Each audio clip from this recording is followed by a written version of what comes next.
এরপরে প্রশ্ন হলো, পর্দার ভেতরে মহিলারা ব্যাডমিন্টন খেলতে পারবে কিনা? উত্তর হলো পারবে, কোনো অসুবিধা নেই। যদি শরীরে পর্দা লঙ্ঘন না হয় সেক্ষেত্রে তারা তাদের মতো করে ব্যাডমিন্টন খেলতে পারবেন।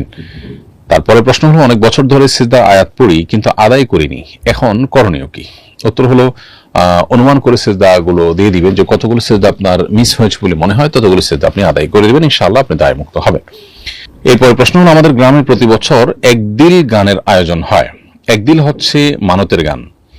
সাধারণত বাসনা পূরণের জন্য সত্য পীরের নামে মানত করা হয়, তারপর পেশাদার বয়াতি ডেকে গাওয়া হয় সত্য পীরের বন্দনা গীত।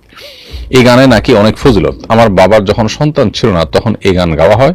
দাদার মতে এই গানের বরকতেই নাকি আমি পৃথিবীতে এসেছি। এই গান সম্পর্কে আপনার কাছে জানতে চাই। প্রিয় ভাই, প্রথম কথা হলো যে মানত হতে হবে শুধুই আল্লাহর নামে। আল্লাহ ছাড়া কারোর নামে মানত করলে সেটা শিরক, পরিষ্কারভাবে নবী সাল্লাল্লাহু আলাইহি ওয়াসাল্লাম নিষেধ করেছেন। দ্বিতীয়ত হলো, মানত হতে হবে বৈধ বা ভালো কোনো কাজের জন্য।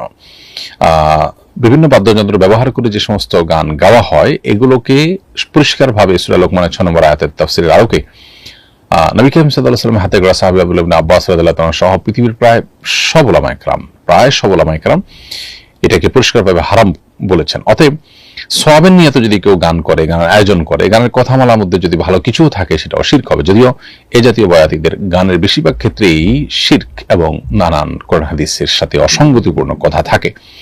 অতএব এই ধরনের আয়োজন করা পরিষ্কারভাবে গুনাহের কাজ, শিরকের কাজ। যদি কেউ মানত করেও সে মানত পুরা করা জায়েজ নয়।